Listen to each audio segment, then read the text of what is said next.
Here's how I made a life-sized remote control pebble. Sorry for the camera quality downgrade, I crunched this 2 days before the con. Okay, let's go! So the main structure of Pebble is cardboard. I ventured out to a neighbour's skip and pulled out someone's microwave packaging. Not the best cardboard, but free and recycled. I cut it up into smaller pieces and reinforced some of the cracks with tape. I try to get the cardboard in this trapezoid prism shape, and I play around with it until it sort of gives Pebble.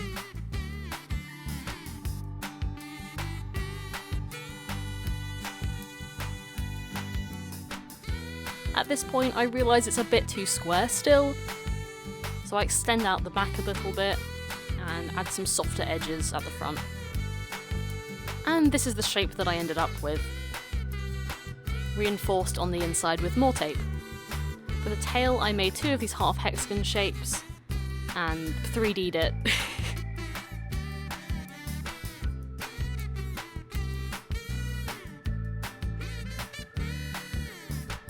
Once I was happy with this, I used cling film and tape to create a pattern. And I also labelled it for good measure. I might want to reuse this for a plush or something, I don't know. I then cut off the pattern and reinforced it a bit. I was actually able to keep it in one piece. Making a tail pattern was slightly different. I just traced around 2 of the half hexagons and a band for the depth. Now for his fur. I know Pebble doesn't have fur, but I wanted him to be soft. I didn't fancy using pins for this one, so I taped all the way around the pattern and then cut it out. I then did the same with the tail pieces.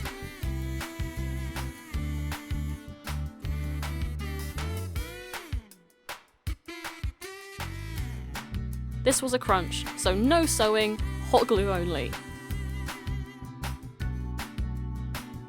The fur also padded out the squareness of it a little bit, making him a tiny bit rounder and softer.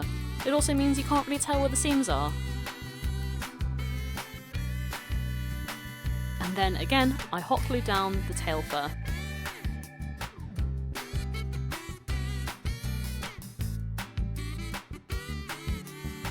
And stuck the thing on the back.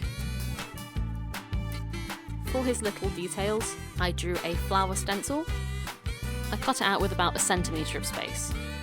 After taping him down, I dabbed on acrylic paint through the stencil with a sponge. And with a brush just neatened it up afterwards. For his big old eyes, I had these DIY baubles, which I painted white on the inside, traced his pupils on the outside, and then painted those with acrylic paint too. If you do this, do the black on the inside, it kind of scratches off. For his snoot, I cut some foam, gave it a little heat shaping, and then cut out his mouth with an even thinner bit of foam. I painted these both with acrylic paint too.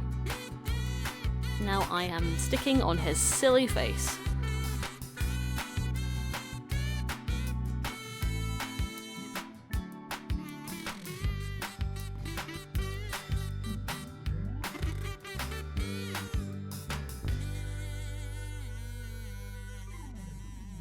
To make him move, really simple, I bought a remote control car. I found this one secondhand.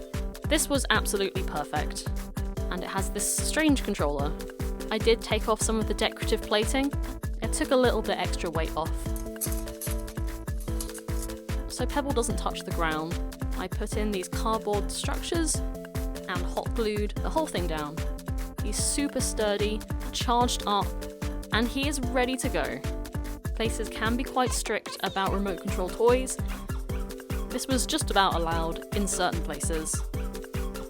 And that's it. I know I could have made him way better, but I'm just happy he exists. Everyone loved him, and I will bring him back to a con in future. Also, I was blot. There's not going to be a video for that though, I just had this stuff lying around. While end screen, please subscribe. And if you want to see more of him, you can watch Alice's vlog. Bye bye.